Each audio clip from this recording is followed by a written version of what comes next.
안녕하십니까. 매주 목요일 7시에 찾아뵙는 아프리카 병원 닥터 설전 시간입니다. 저는 진행을 맡은 40년 만렙의사 신경외과 전문의 이현입니다. 안녕하세요. 저 보조 진행 맡은 동아일보 의학전문기자입니다. 우리 안녕하세요. 저는 애네션 중국 팀장 임미령입니다. 불러주신 저는 상명대학교에 근무하고 있고 한국상담학회 기획위원장 맡고 있는 이영국이라고 합니다. 반갑습니다. 예, 오늘 주제가 환자 보호자의 심리 및 스트레스 조력 방안이거든요. 네네. 이렇게 집안에 환자가 하나 있으면 사실은 이게 환자 개인의 문제가 아니라 사실은 그 식구들 전체의 문제이기도 하고 심지어 그와 연결되어 있는 다양한 우리 인간관계 안에서의 리스크들이 발생할 수밖에 없습니다. 그런데 사실 이제까지 우리가 이 환자들에 대해서 초점을 많이 맞췄던 문제가 사실은 경제적인 문제 그리고 의료적인 문제 이 부분은 지금 돌아보면 예전에 비해서 엄청나게 지금 저희들이 진화하고 또 굉장히 많은 이 정부의 케어들을 받으면서 사실은 그렇죠. 가고 있는 상황인데 네네. 이제 서서히 나오는 이야기가 환자의 심리 문제 환자의 심리. 예, 이걸 이제 조금씩 이야기하고 있는 단계입니다. 그리고 아직까지는요? 그걸 네네. 이제 공적 의료보험 시스템 안으로 넣자라는 이야기도 의료계에서도 지속적으로 예. 말씀해 주셔서 예.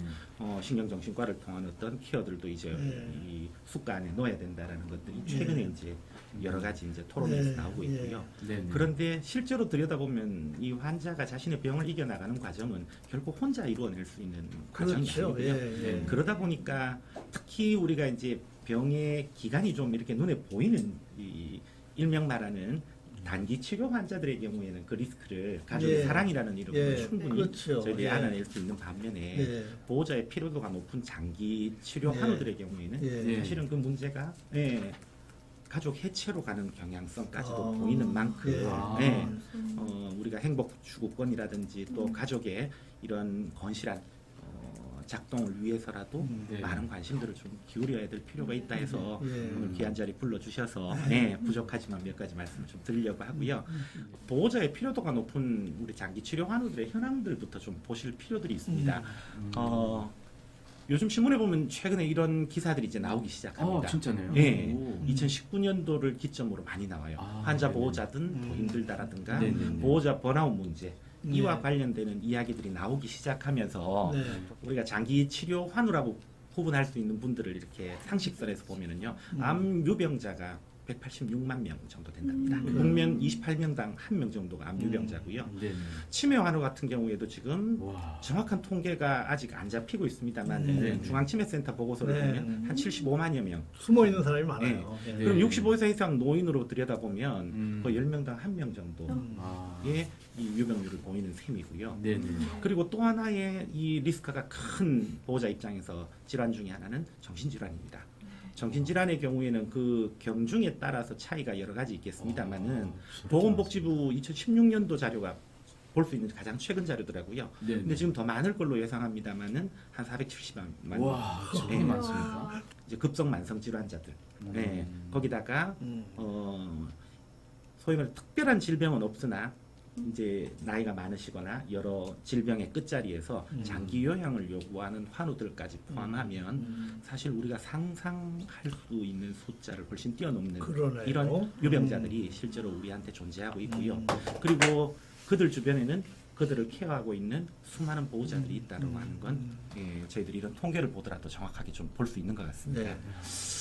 두 번째로 이제 그러면 이렇게 많은 이 환우들을 돌보는 보호자, 네. 이들은 과연 어떤 상황에 놓여져 있고 어떤 도움을 받고 있는가.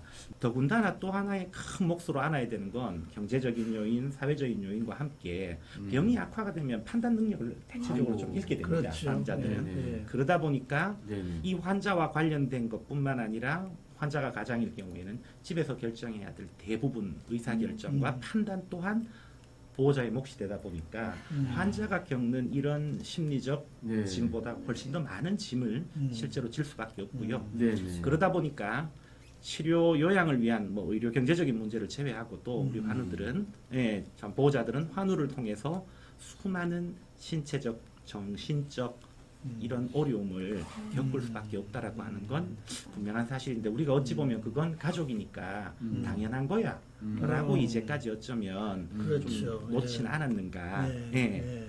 그래서 구체적으로 한번 보시면 우선 환우의 신체, 정신, 경제적 돌봄을 제공해야 되는 가족의 부담, 네. 스트레스, 네, 또 일상생활을 유지하는 범위 안에서 또 케어를 하다 보면 건강 저하, 그리고 가족의 이런 역할들을 재조정해야 되는 상황들이 생깁니다. 그렇죠, 예를 들어서 그렇죠. 경제적인 이런 재화를 획득하던 역할을 하던 누군가가 아프면 네, 네. 결국에는 가족 중에 누군가가 또 아, 경제 역할을 하러 가야 네. 되고 네, 또 기존에 자연스러운 이런 가족들의 이 역할과 조직들이 갈등을 겪으면서 재구조화를 할 수밖에 없는 이런 여러 가지 상황들 또 상당수의 경우에 전담 보호자가 되면 사회 활동들은 제한이 될 수밖에 없습니다.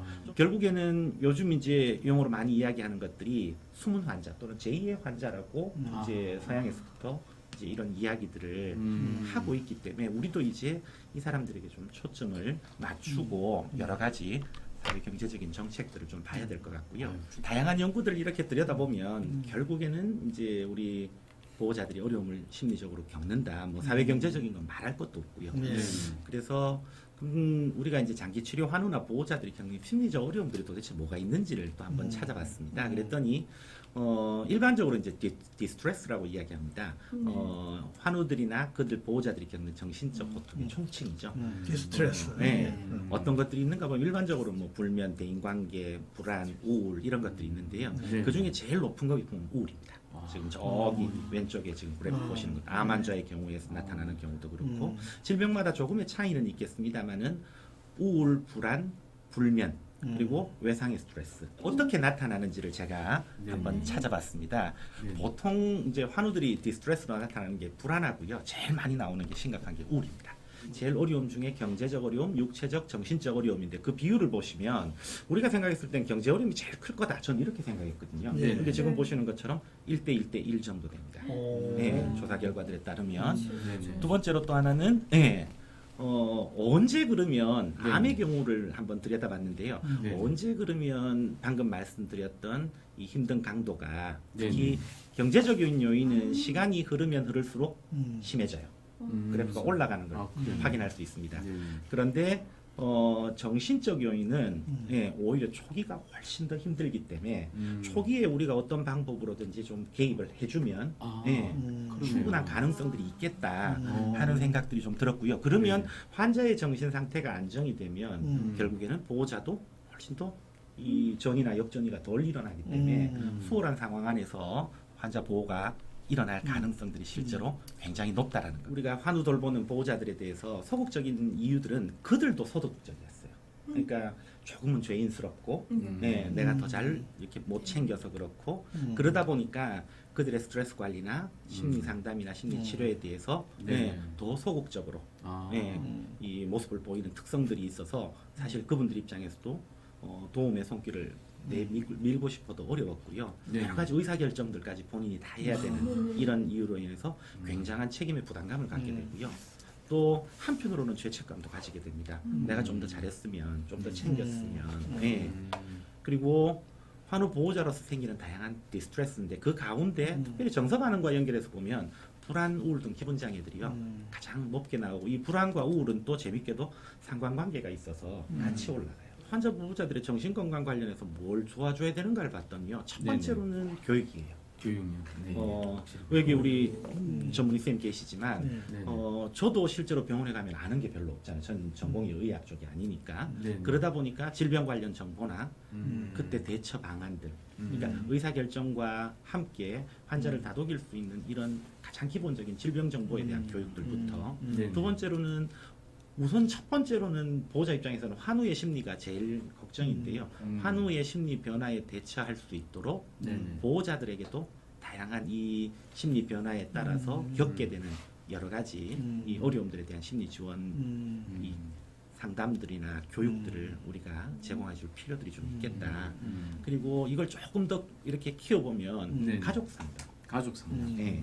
그리고 또 하나는 집단 상담의 방법 중에 효과가 아주 높은 것들은 동질 집단을 모아놓으면 아무래도 효과가 더 높거든요. 특히 어려운 상황이기 때문에. 그래서 자조 모임, 그러니까 네. 환우 보호자들 모임이죠. 일종의 네. 같은 질병을 갖고 있는 이런 것들을 통해서 우리가 좀 지원할 수 있었으면 좋겠다. 환자들의 심리 상황에 이런 초기에서부터 수용하는 단계로 가는 이런 과정 안에서 처음에 보면 부정하고 왜 나에게는 분노하고 네. 타협했다가 무기력해지고 그래서 어쩔 수 없이 체념하는 소화하는 이런 일련의 네. 과정들 안에서 저런 단계들 안에서 어떻게 도와주고 네. 어떻게 적응할 수 있도록만 도와줘도 네. 이 보호자들이 무력감이나 어려움을 덜 겪을 수 있는 그러니까 예. 심리 상담도 일종의 교육의 방법으로도 어느 정도는 가능하다라는 거죠. 정신 건강을 지키고 번아웃을 막기 위한 선제적 자기 노력 가운데 우리 환우들에게만 이렇게 특별히 좀 생각해 봐야 될 것들은 한 3가지 정도 되는 것 같아요. 첫 번째로는 신뢰할 수 있는 정보에 집중할 수 있도록 일명 자조 모임이나 전문 교육 프로그램 그 질병과 관련되거나 그 질병을 앓는 분들과 관련되는 정보들을 교육 상담 프로그램이나 교육 프로그램을 통해서 꼭 배워라. 네.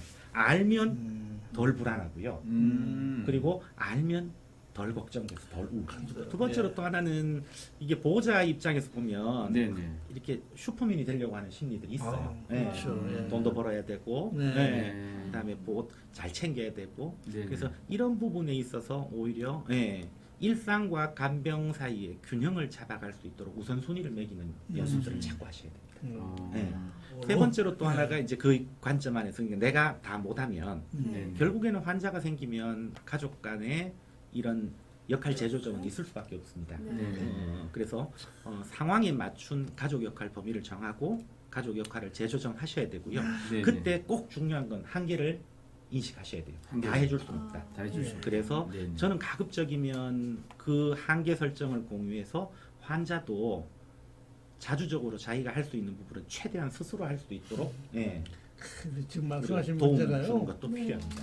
사실. 기본적으로 우리가 좀 이제 일상 안에서 우리 보호자들이 할 수 있는 것들이 보면 뭐 다름 인정하기부터 시작해서 특히 저는 이제 이완요법 활용하시는 게 실제적으로 심리치료에는 굉장히 많은 도움을 줍니다. 호흡법이라든가 네. 근육이완법이라든가 아니면 뭐 우리 일상 안에서 하는 뭐 요가, 반신욕 이런 것도 다 이완법이거든요. 그래서 일상 안에서 우리가 쉽게 할 수 있는 것 인터넷 찾으면 유튜브 찾으면 금방 보실 수 있는 것들이니까 이런 것들. 또 하나는 이 컨텐츠 관람 뭐 굉장한 스트레스 해소가 도움이 돼요. 예를 들어서 어머니들 드라마 보는 거 절대로 막지 마라 그러거든요. 그러는 것처럼 이분들도 공연이라든가 뭐 잠시지만 영화 한 편이라든가 아니면 집에서 본인이 좋아하는 어떤 컨텐츠를 그리고 마지막으로 하나만 보여드리면 네. 우리 불안이나 우울 같은 경우에 혹시 이런 기분 장애가 결정이 되면 좀 이렇게 의심이 되면 본인이 한번 자가 진단해 보시면 좋습니다. 자가 특히 요즘 진단? 정부에서 지자체별로 운영하고 있는 정신건강복지센터라는 기관에서 사이트를 좀 다 저렇게 운영을 합니다. 저거 좀 보여주시죠, 교수님. 예. 검색하시면 그 대표적인 사이트인가요? 여기 들어가시면 아니요 대표적인 게 아니라 저렇게 다 있어요. 이게 서울 중구 거고요. 네네. 그 다음에 제가 하나 더 보여드리면 이게 청주시 흥덕구 겁니다. 가보시면 검사 도구들은 조금씩 차이가 있는데 그래도 여긴 적어도 이런 심리 전문가들이 이 센터를 운영하는 만큼 네. 최소한의 신뢰도와 타당도는 보장돼 있는 검사들을 탑재하고 있는 만큼 내가 우울감, 네. 자살 생각, 불안, 스트레스 이런 것들의 기본 진단들을 개인정보 노출 없이 그러니까 회원가입 없이 그러면 셀프로 일단 테스트해 보시죠. 주관적 불편감이 심각하다라고 느낄 때에는 가까운 전문 상담 기관이나 의료기관을 활용하셔서 가시는 게 필요할 것 같고요. 네. 그래서 뭐 어렵지 않게 이건 뭐 스마트폰으로도 이렇게 자가 진단을 하실 수 있고 여기서 뭐 점수가 높다 해서 반드시 우울증이다 이런 건 아닙니다. 그러니까 내가 이런 경향성이 지금 있으니 주의를 기울여야 되겠다 하는 거고요. 결국에는 불안이나 우울은 뭐 학자들마다 뭐 여러 가지 이야기합니다만 쉬운 말로 하면 뇌가 지칠 때 우리 생기는 이런 기분 장애들이거든요. 그래서 제일 좋은 건 저런 것들은 뇌를 즐겁게 해주면 되는데 네네. 쉰다고 뇌는 즐겁지 않습니다. 그렇습니다. 네. 좋아하는 일을 해야 돼요. 충전은 뇌를 즐겁게 해주는 거다 이렇게 생각하시고 네네. 내가 어떨 때 즐거운가를 생각해 보시면 예를 들어서 좋은 사람을 만나서 마음을 나눌 때 나도 행복하면 아무리 이렇게 보호자로서 환자를 케어하는 바쁜 시간이지만 조금이라도 시간을 내서 만나는 거.